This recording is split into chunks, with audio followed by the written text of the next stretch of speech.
some people, they want to be by themselves when they're struggling. Some people, they wanna go out and meet a bunch of people and surround themselves with community in those moments, and don't let somebody tell you, what you should be doing to make yourself feel better. I think that it's something that's very personal to everybody, and, whatever you think is best for you, you need to stay true to yourself and do that.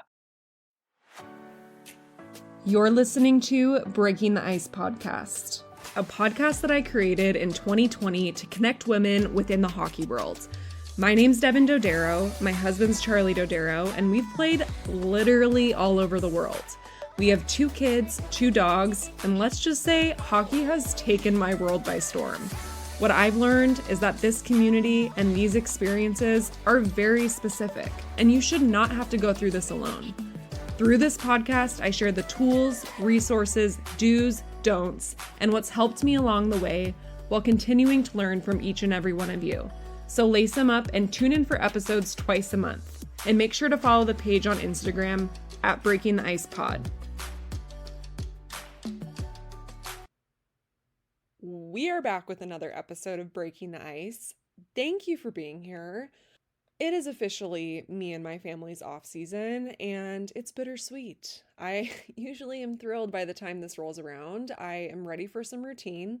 I'm ready for my husband to stop being out of town and get a little bit back up to speed of neutralness with the burnout that I have been feeling lately. So I am happy about that. But obviously the way that, the season ended, I think just like being done after the first round is always a little bit of a bummer. You want them to go further, especially after a good season.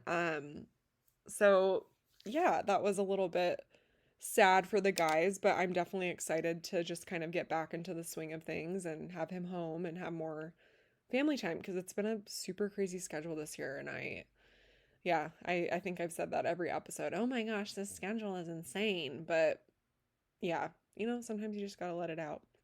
We had a few different events that were going on for the team, a winery day, which was really fun, and then we had the team over to our house, and then there's been a few other events that I personally have not attended, golf, all the things, but now I feel like things are finally slowing down. We might do a couple other little activities here and there, but I'm old, you guys. I feel very old. I mean, I'm only 33, but I just can't keep up like I used to. Like 2 glasses of wine, it just does me hella dirty the next day. And it's a rough one. So I can't keep up with everybody like I used to. So I have to kind of pick and choose when and where I'm gonna go hard. But it was fun getting together with everybody, and yeah, we'll see what happens next year.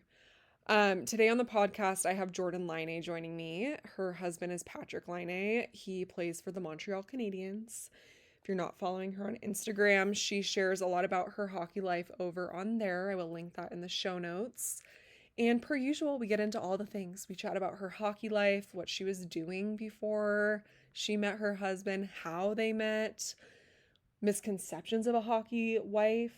We chat about mental health, her and her husband's mental health journeys, how that actually connected them, and how it led them to start their nonprofit, and so much more. This is a great listen. It was so fun talking to Jordan. Her nonprofit is called From Us to You. I will also link that in the show notes if you want to check it out. But that's enough for me today. I am super sleepy this morning. My son had me up for like an hour in the night, just not being able to sleep. So I'm going to keep this intro short and sweet, but thank you for being here today. Always love to see where you're listening from. And if you're listening, thank you. I appreciate the support, and enjoy this episode.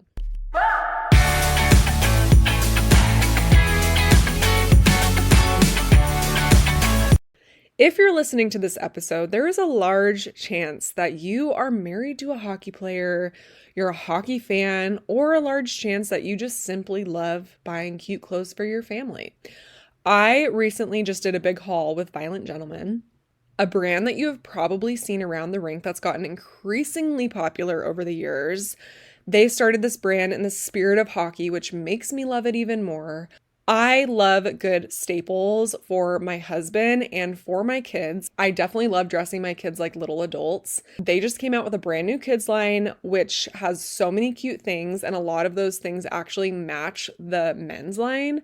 So if you love a little matchy matchy moment, that is like my fave. And you can head over to their website and take a look. They're also coming out with a women's line soon, which I'm really excited about because I need some new clothes for me, right? We're always buying new clothes for everybody sometimes except for ourselves. So I'm keeping my eyes peeled for when their women's collection drops soon, and I will keep you guys posted on that. They are offering 20% off to Breaking the Ice listeners with the code BREAKING20. I will put it in the show notes. So if you want to check out Violent Gentlemen, get some orders in, you can take 20% off your order using the code BREAKING20 at violentgentleman.com. Back to the episode. Thank you for being here. I am excited to dive into all the things and chat about your life and get into like the behind the scenes, which I know is what you're doing right now. I just actually watched your vlog today.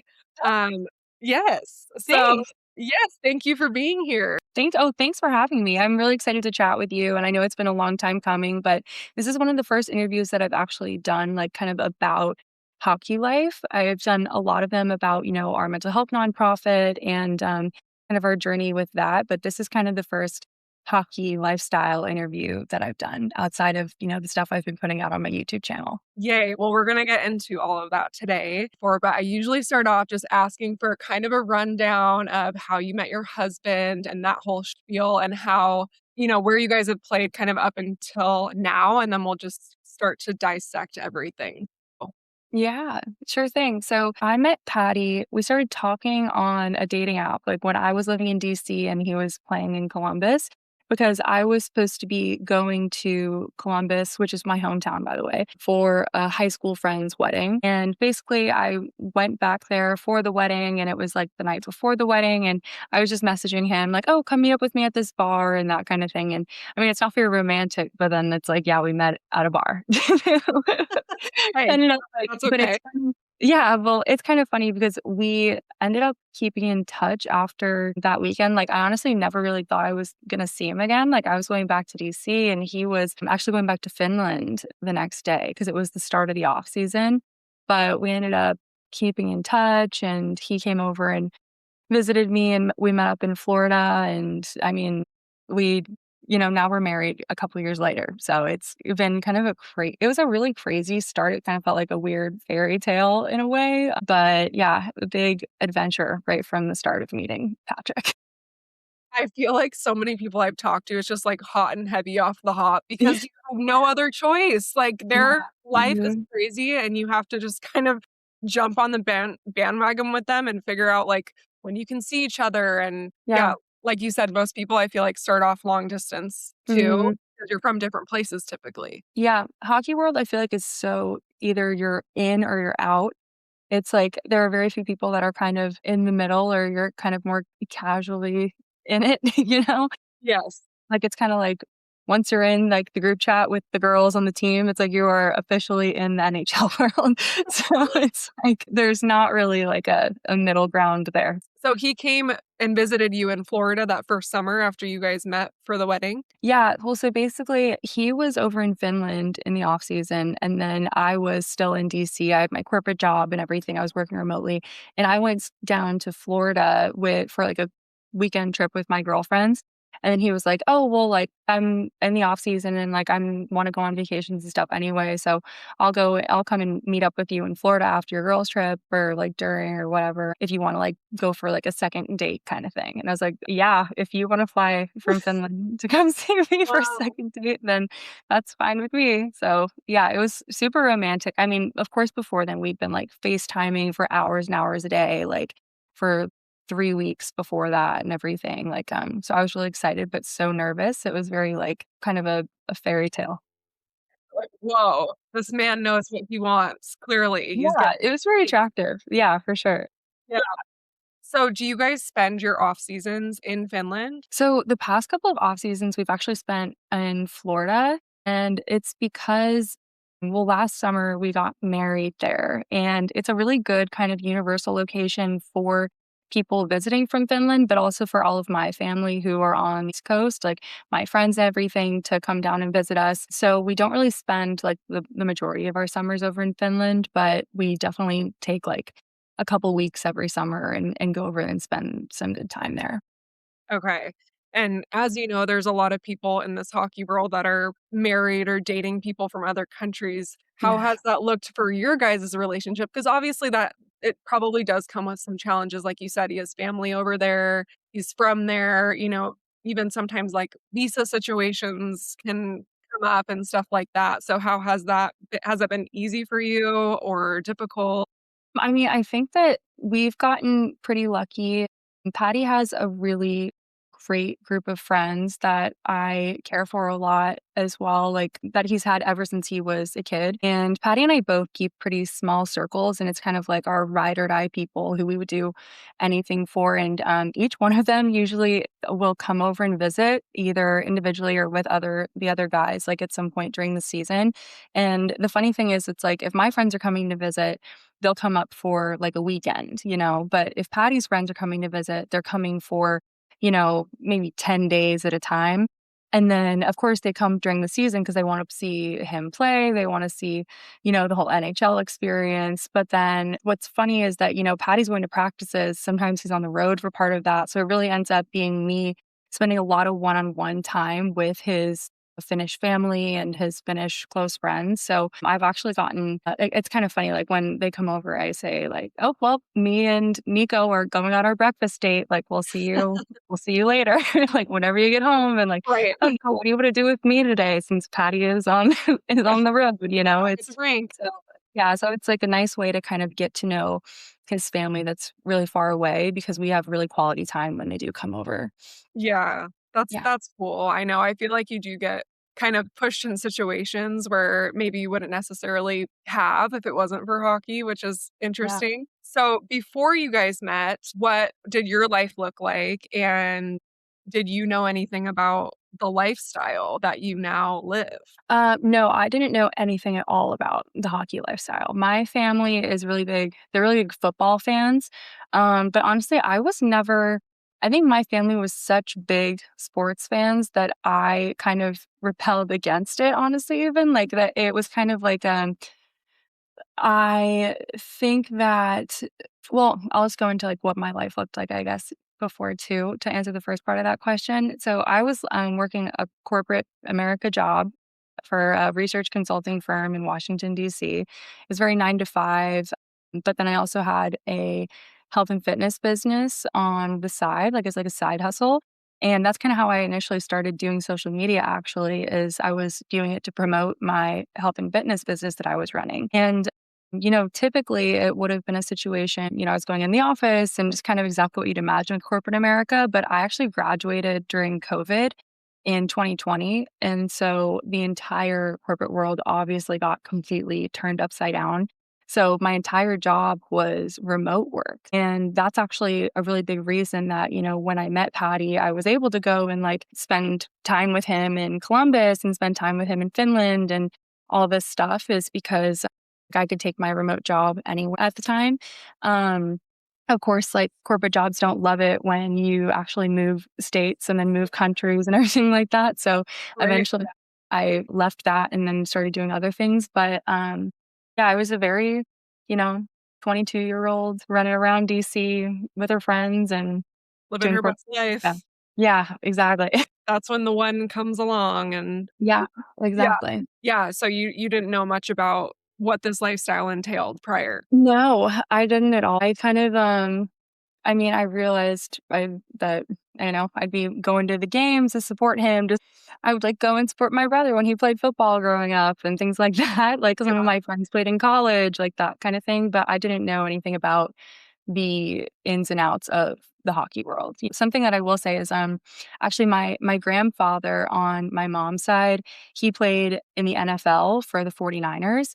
But he that was very different than today's NFL or in the sports industry. Like it was like, so many years ago. And he actually passed away before he ever was able to meet Patty or before I was dating Patty. But I do remember him saying that, you know, in college and when he was younger, football was something that was like he had this big love and passion for it, and it's more of um like a hobby kind of thing, but then once you get to the professional league, it's like a business. And he Mm. said there was a really big shift for him, but for between when he was in that younger environment between when he was playing football as his job. And I definitely think the NHL is like there's a lot of elements, of course, where, you do have that love for the game, but also it is at the end of the day a business. Mhm. So a lot of Yeah, times it's run like a business, or it always is runs like a business. yeah, and the pressures that come with that, right? And when you money and all of that stuff, it can be a Mhm. lot of pressure on people.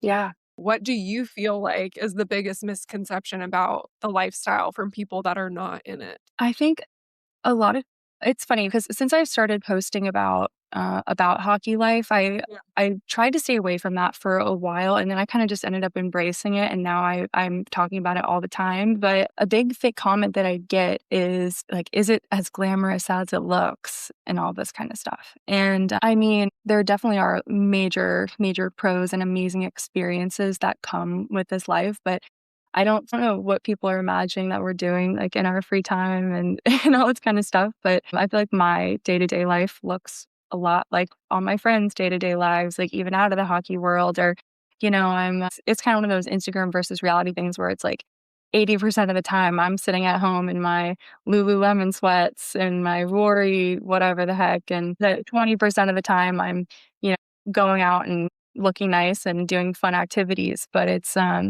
like it's just like everybody else. Right, exactly. I've talked about this before on the podcast, but sometimes I do feel like social media can present this lifestyle as a certain way, which is hard because I think if you're in the lifestyle and you sometimes see these things that not I mean, that get posted or people's opinions or whatever, you can start to be like, "Oh, I don't always feel like that," or "That's not what my life looks like on a day to day," just like the glitz and the glam and everything. So you can get in that kinda comparison game or it can maybe sometimes bring you down of what you think maybe your life should look like or feel like, and I don't know if you've ever experienced that with this lifestyle, but Yeah, I think that there's definitely an element of like what people expect the behind the scenes to be. I think that there's this really big misconception that the women in the hockey world are trophy wives. Mm, And people kind of look at us if they are in like a kind of, negative mood on the internet kind of thing, and they kind of don't see you as a person outside of your husband. mhm, And I think it really, you know, people can completely forget that, there were 25 years before I even met Patty and I was doing all this different stuff. And it's, like maybe there's a reason that he fell in love with me. And it's not because I'm some kind of girl who just trying to take all his money. You know what right. I mean? Oh, It's yes. just there's these absurd comments that people will leave on the internet, What do you just have to making complain me. about? Yeah, exactly, like, things like that. It's just I think we do live a really blessed life in so many different ways, and it's, like, really important to keep that in perspective, and but at the same time, it's, like, I think that there's a lot more things that people can relate to in terms of things that we struggle with than they would think that they are. So, yeah, I think that, there's a lot of relatable elements that people just don't assume we have. A big thing that I think is that I've noticed when I talk about my feelings and problems with my close friends about struggles in the hockey world Mhm. is I'll notice that my friends sometimes will say like they'll try to relate to it and they'll say, "Well, this is what I experienced that's kind of like that." And then but at the end of saying that, they'll kind of justify and be like, "Oh, but it's not as big as that," or "Oh, it's not as serious of a thing." And what I say is like, "Yes, it is. Like it absolutely is. Like your experience is just as valid as my experience and actually you sharing that really helped me, you know?" So Mhm. that people kind of put this world on a pedestal sometimes and they think that, they that their problems aren't as big as our problems. And I just don't think that's the case. Like at the end of the day, we're all people going through a different experience, but there's a lot of relatable elements for us too, you know? Yes, absolutely, and I think you talked about in your, blog today about how that article came out about your nonprofit, Oh, and yeah. then you were like, "The headline was about my husband." And Yeah. you're like, it was just so discouraging because, it's Yeah. about our nonprofit and it turned into like a hockey headline. So will you tell me Mhm. more about that? Yeah, there's kind of an unspoken rule, that and actually it's kind of like a but it's also is a rule. It's like you're not really supposed to talk to media, about hockey things or like the ongoings of hockey and, things about the team. Like it's just like it's a private thing. And so but then we were doing this really big fashion show last year. And, I will give interviews about our mental health nonprofit because like that's part of running a business. You need to publicize it, you need to promote the event, you have to talk about what you're doing so people will come and so people will support your organization. So I gave this interview with Yahoo Canada, and I don't mind saying who it was because it's like I hope that they do something different next time. Yeah. Put 'em But on blast. Just kidding. yeah, exactly. But so I did this interview with these, and it was upsetting too because it was two women, and it was probably 30 minutes of talking all about my work for the nonprofit and you know our mental health journeys and this amazing project that we've been working on for the past 6 months. And then at the end of the interview, I was really excited about it. It was a big publication. And then it came out a couple months later, and the title of the article was Patrik Laine wants to stay in Montreal, and because it's our contract year. And it was just really like, you know, I think that the beginning of our conversation was like, "Oh, yeah, like, you just moved there. How are you liking Montreal?" And I was like, "Oh, we love Montreal. It's such a great city," like, something like that.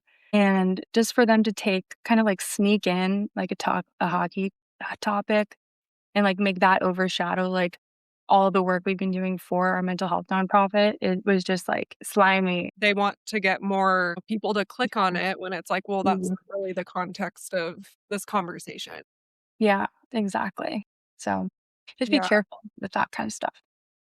Yeah, that's frustrating. And, something that I feel like I talk about with girls a lot is just like maintaining your identity. And I think when Yeah. things like that keep continuing to come up, like you said before, like sometimes that you can fall into like that's your role. Oh, you're this person's wife Yeah. instead of your Mhm. own person. And like, how have you maintained that throughout this lifestyle? Yeah. I think that, that's something that, like I said, I actually, like, with the social media stuff that I've been doing, like, long before I met Patrick, like, it's for a long time, I resisted posting about hockey stuff because I was really fighting that narrative of, like, of Jordan's, like, a hockey wife, as that being, like, my full identity, and I've recently shifted into talking more about it because I think that these conversations about hockey life are actually really humanizing the space. Like, having these conversations and having people have the opportunity to see us as people and not as, like, wags and the wag title and see, like, what wags actually are, like, as human beings, I think is something that is really important, not just for us, but also for the guys too, because what I really find is that,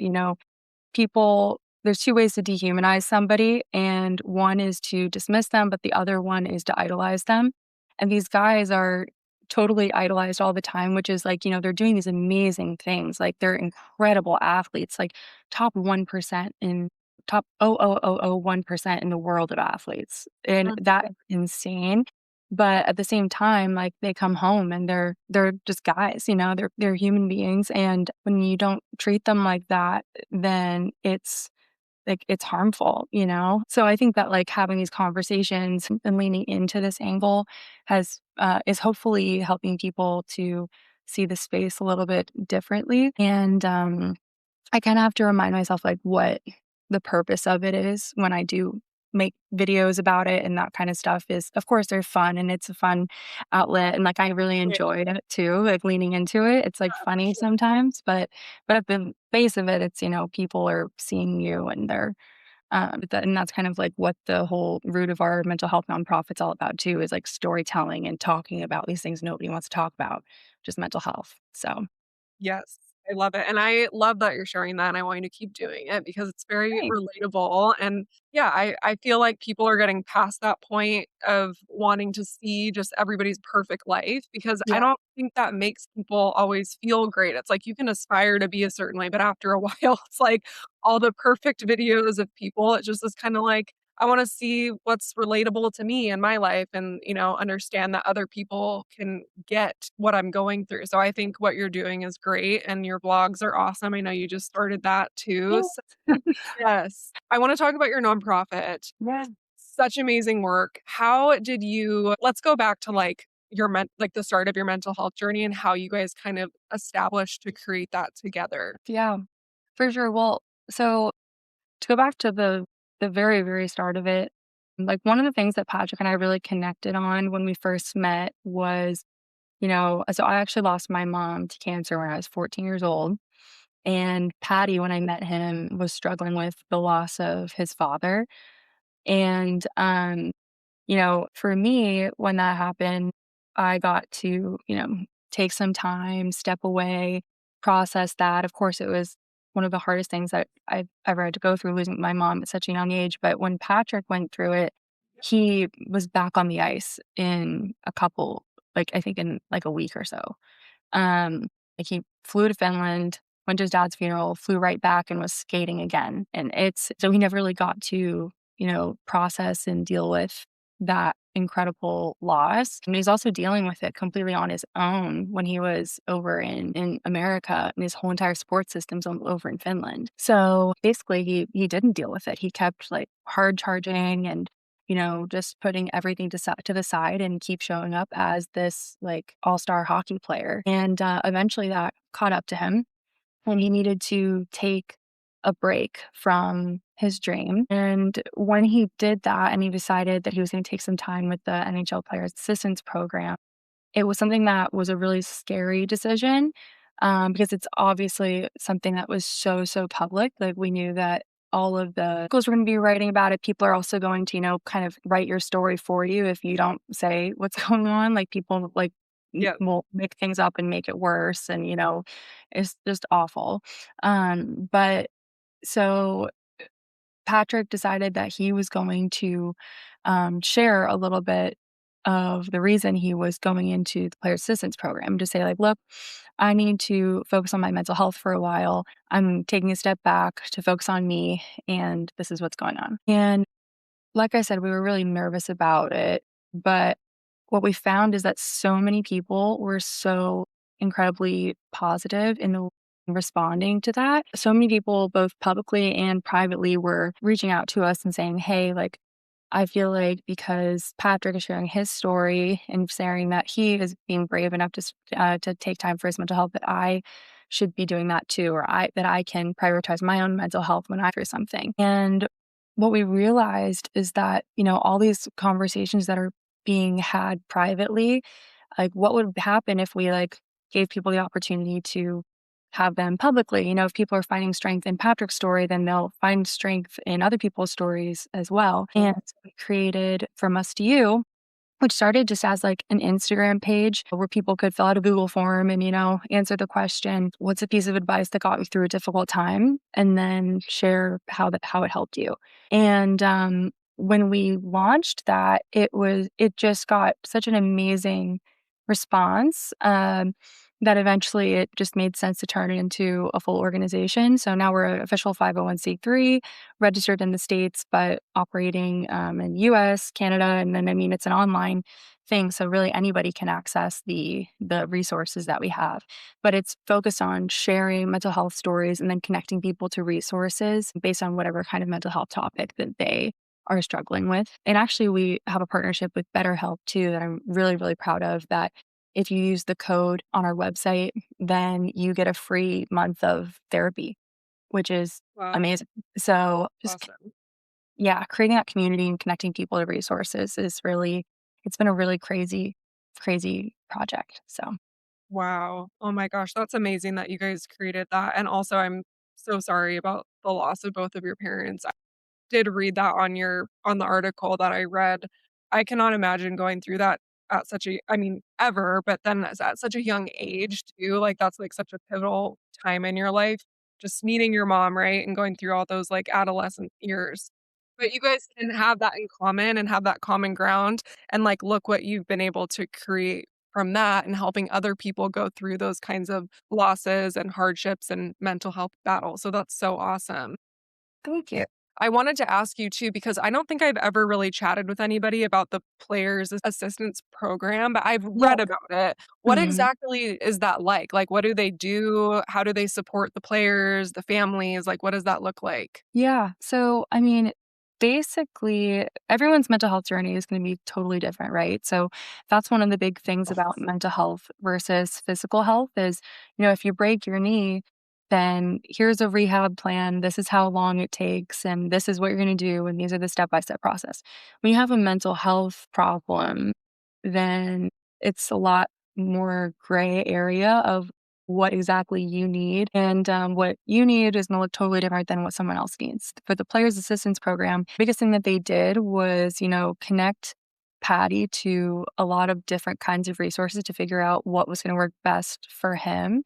And also just, it gives you a safe place to have that option in terms of like, you have somewhere to turn that, is completely, like, there on your side. Like, it really makes it like, okay, hockey is a business, but this is a safe little bubble of, like, we know it's a business, but this is, like, we see you as a person Mhm. too. And so having resources and people who will connect you with a bunch of different options and because also you don't know what you don't know Mhm. when you're in that kind of a situation. So I'm working on getting my master's in mental health counseling. And one of the things that I didn't realize when I started the program is how many different kinds of mental health assistance there are. Like there's so many different kinds of therapy, and then there are so many sub branches of those different kinds. And it's one Yeah. therapy that works for someone is totally not going to work for someone else based on what they need. And so, like, I remember like Patty was trying different approaches and, just like I've tried different approaches before. And you just kind of figure out what is actually helping you take those steps. And so, 'Cause I do know some people that have lost their parents, whether that's a, significant other in this lifestyle or a player.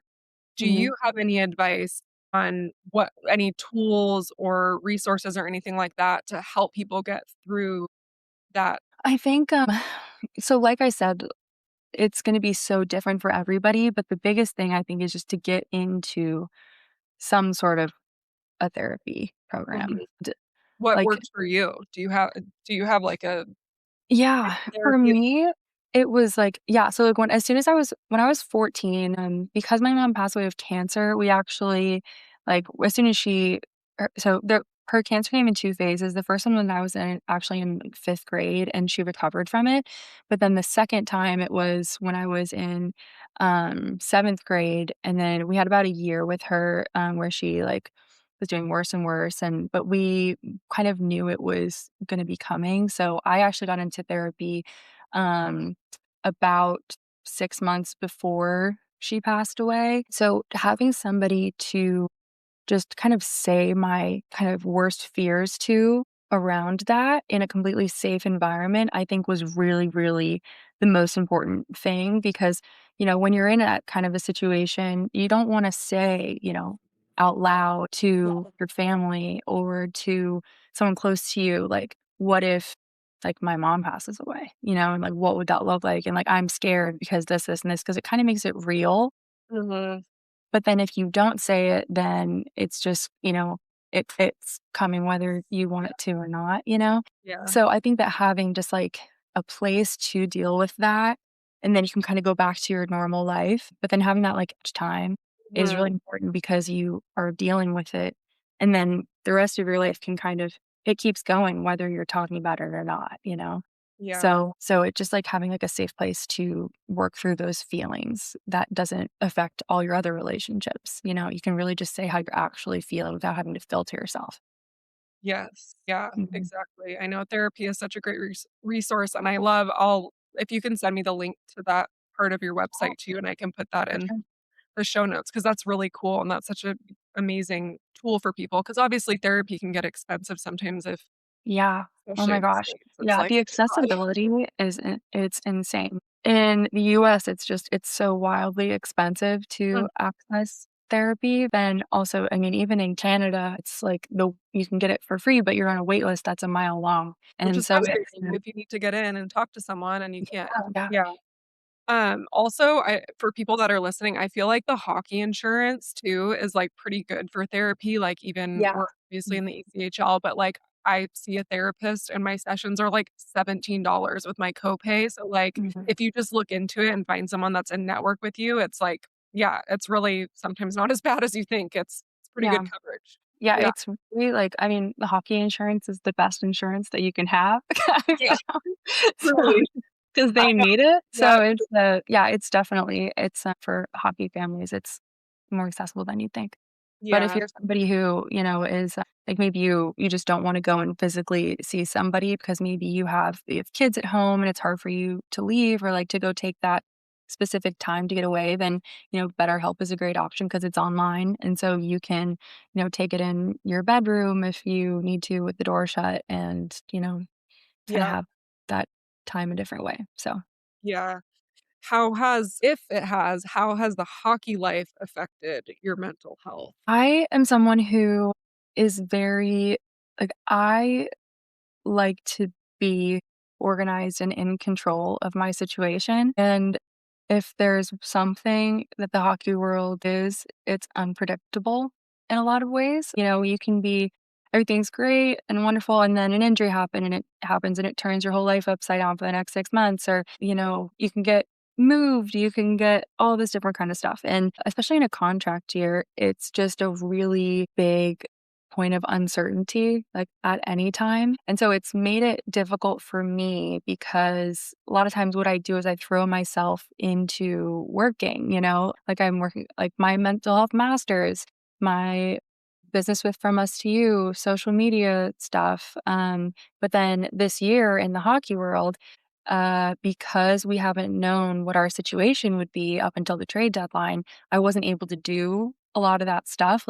I had to put my master's on pause because I didn't know if we'd be in the Canada or US. And From Us to You, so there were a lot of opportunities that I wasn't able to commit to because I didn't know where we'll be in the summer or in the spring or in the fall. So a lot of those things that I would usually put myself more into in these moments of uncertainty, I couldn't. And Mm, then so it kind of just, I think, made my brain just like I was so anxious and frazzled for the I think it started really happening like the month and a half leading up to the trade deadline this this spring. Like I think I was like the most like chronically anxious that I've been in a really, really long time. ye And so it's just, I remember seeing just like a couple people posting on the trade deadline, like, oh, I guess we're moving here or I guess we're doing this. And I'm are like you're, like, waiting for the call, you're like, "Come I'm on." like, "I'm not okay, like, how are you so okay?" You know Yeah. what I mean? And I think it's something that, like, I don't think that even amongst the girls that people don't talk about very much because it Mhm. is kind of like an uncomfortable topic too, but, like, it's just like, it's, like, sort of awkward, but also it's, like, they're the only ones that are able to understand what you're really going through, so it's kind of a weird situation, you know? Yeah. Well, yeah, and for those listening, we were supposed to record a couple weeks ago, and then we're like, "Let's wait," because we thought you were gonna get traded. Yeah, exactly. Didn't, and Yeah, here we are. So walk me through that yeah. process because you were like, "We're probably gonna get traded, so we'll chat after so I can be more of an open book kinda thing," so that we didn't have to, like, tiptoe around it if it did happen, Yeah, and then exactly. no movement. Yeah, basically, I mean, because it like I just said, like, the uncertainty of everything was just so crazy that I think that also, like, my brain was so wired when we were supposed to record before, and I was, like, not gonna be able to show up as, like, my best self in that moment Right. too. Um, it's crazy though, like, as soon as we knew exactly what was happening, like, I mean, I love Montreal, I'm very happy to still be here in this moment, but also it's just I think it's just the moment that I had an answer as to what's happening, I just felt this big weight off my shoulders, you know? And it's Mm, not even I don't think I was even, like, honestly super tied to where it was gonna be, I think it was more just, like, the anxiety of not having an answer so I can't plan ahead. Like, yeah. something that I would do and that I was doing when, I was hearing, like, the different rumors about places we'd maybe get traded to is, like, I will look up and research all this information about that city.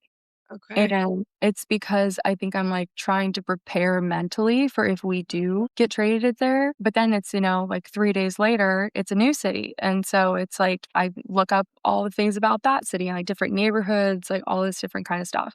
But and, I think that's I was really doing that the first round of being traded to a different team, and this time I really was trying to avoid any sort of media with rumors or anything, but, inevitably sometimes, like, you see stuff and people send you things and they don't realize how it's gonna affect you when they do send you things, like, Yeah.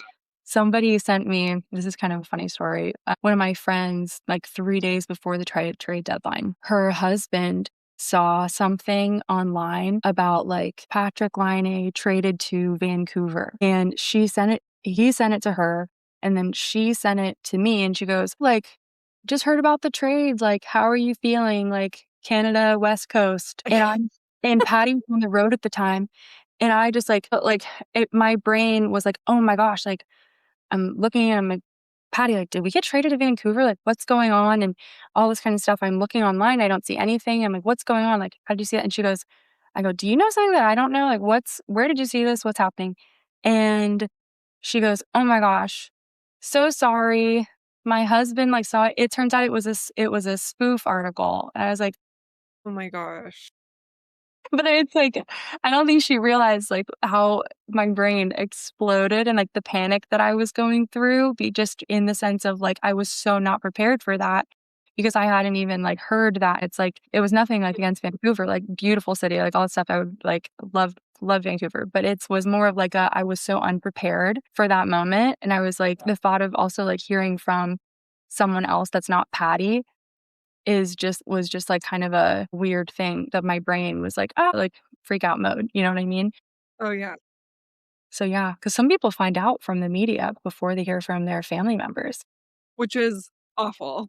Yeah, crazy. But a few things I was thinking while you were saying that. So I feel like you looking up the cities and that kind of thing like that, your brain is like looking for a sense of control. Like Yeah, you're looking for like how can I make myself less anxious? The more I know about this place, the more mhm, grounded I'll feel, even though you don't have yep, any control over it. And I think that's the hardest thing about those trades is like you literally don't choose where you're going. Like you could yeah, go and even in, like, lower leagues, it's like some of the cities that you could get traded to are, like, a little questionable. I mean, NHL are all, like, pretty decent cities, I know but, what like, you mean. oh You're my not your god, top pick. Yeah. yes, some of, like, the AHL and ECHL, it's like, "Ooh," and when you don't have that control, it's, like, stressful because it's your life, and going back to your friend texting you, like, obviously, they mean no harm kinda Yeah, thing, but mhm, I think is not saying she was dehumanizing, but it's like, "Oh my gosh, a trade, like, how exciting." But it's like, "This no, no, this is, like, my life. This means I have to, yeah, like, pack everything up, find a new place, figure out" mhm. it's like there's so many, like, details of it that it's, like, not always just like this exciting thing to move when you've established your life somewhere. There's more factors than it just being like an exciting ride and adventure and I don't think they realize that, like, when you get traded, it's like they're gone. Like, you don't have, like, a week, and a future moving date. It's like Patty was on a road trip for, like, a week and a half, and then the trade deadline was in the middle of that road trip, and so when he left for that road trip, I was like, "Okay, maybe see you at home, maybe see you in our next city, I just don't know," and so it's like, it happens so quickly, and I was really worried too because it would have been my first move in the hockey world that I would be doing, like, in the middle of a season, yeah, because we moved from Columbus to Montreal, we were in the off season, so we were Columbus to right, Florida to Montreal, and we also, like Patty had requested a trade, and so it was, like, a planned like, we knew what was happening, right. but this would have just been like a, "Bye." Yeah. No. See you later. I'll be here packing up the place and I'll catch you over there. Exactly. And so many logistics. What about the cars? If you have pets, what about the pets? How are they getting there? Are they going on the plane? Are we driving? Like all these little details that guess who handles it? The women. Yeah, exactly. You have all these things that you're managing at once, and then having that on top of it is a lot. Yeah. Well, they say actually that moving is the most traumatic, like, in terms of, like, a regular life event that can happen, like, in terms of stress and just, like, the impact on you mentally and, like, the stress on your body. So, yeah, in the hockey world, like, if there's anything that, you get really good at, it's moving. So it's like Thank you for validating my craziness because I yeah. feel like every time I move, I'm, like, crying, like, in Yeah. a down mood. I'm like, "Oh, Mhm. so dramatic," but I'm like, "Oh, Yeah. validated by Jordan. Thank you." No, it's a real thing. Yeah. It's literally like a trauma that happens to your brain because 'cause you're completely uprooting your life, and like, it takes mental energy to start new relationships, to say goodbye to your old relationships, to, like, mourn that previous life, especially if it isn't, like, your choice to be leaving, you know? Yeah. Mhm. Um, like, it's a lot, like, you're trying so hard to build this new life, but you're also, like, grieving your old life, so Mhm. it's a big, big thing. I think too, since so many of us move so often in this lifestyle, it's funny how your brain almost like, I don't know, like you get like destigmatized to Mm. moving. Like it's like all of a sudden it's like, oh, like you've done this so many times, like you kind of have your formats of how you like pack up and get ready to go. You have your systems. But I don't know, like, for me, it's always comes off as, like, a lot like, very emotional when it happens, and Mhm. it's probably my body's, like, Yeah. physical response to, like, Mm. the stress. You said you had the weight off of your shoulders just finding out some information, but if in fact you would have gotten traded, do you think just having that information takes a load off anyways, or do you feel like then you go through an entirely new process of, like, "Okay, now I have to Yeah. say goodbye?" I think that I'm somebody who, like, my brain snaps into logistics mode, Mhm. and so as soon as I know what can be done and I can start doing it, then I'm like, "Okay, then we're taking baby steps here. Things are getting better with my actions that I'm working towards," that kinda thing. But Mhm. that just being in limbo mode where you, like, literally can't do anything about it for, months at a time, like the fashion show and things like that I was working on last year, like people wanting to do those projects again and, like, all this kind of stuff and then not being able to because, I'm in limbo, like, I can't commit to that. Right. We were gonna do a few kind of big things with From Us to You with, like, all the momentum that we had from last year doing that really big event, and Mhm. I'm like, "I can't commit to anything," I can't. So I was really just kind of in this floaty, weird space kind of waiting for Right. a long time. So I think waiting is where I struggle the most.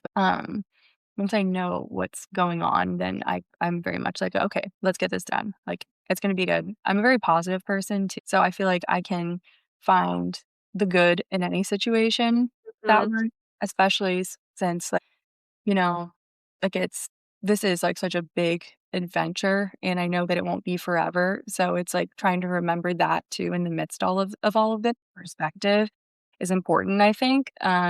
But when you are in the middle of it, it does kind of feel like it's forever. Yeah. So just kind of having that, like looking for those perspective shifts and everything, I think is important too. But Yes, definitely. That's a good quality to have in this lifestyle is to be able to see the positives and look for the good in the difficult situations. And if you were to give advice, this is like my favorite question to ask people because everybody has such a different answer. But if you were to give advice to anybody that is struggling in this lifestyle with their mental health or anything and just in general that you would say, what would it be? I think the best piece of advice in general, I think that's been given to me about going through difficult mental health situations is that there's no wrong way to work through those things. Like of course there's a lot of wrong ways to avoid working through what you're going through. Some people they want to be by themselves when they're struggling. Some people they want to go out and meet a bunch of people and surround themselves with community in those moments and don't let somebody tell you, what you should be doing to make yourself feel better. I think that it's something that's very personal to everybody and whatever you think is best for you, you need to stay true to yourself and do that. Love that. Yeah. Thank you. Well, Mm. thank you so much for coming on the podcast. It was nice to get to know you a little bit more. And if anybody wants to follow you on Instagram, YouTube, all the things, where can they find you? Yeah, my Instagram, TikTok, and my YouTube is Jordan Laine, and FromUsToYou.com is our nonprofit website. Well, thank you so much. Thank you. Great.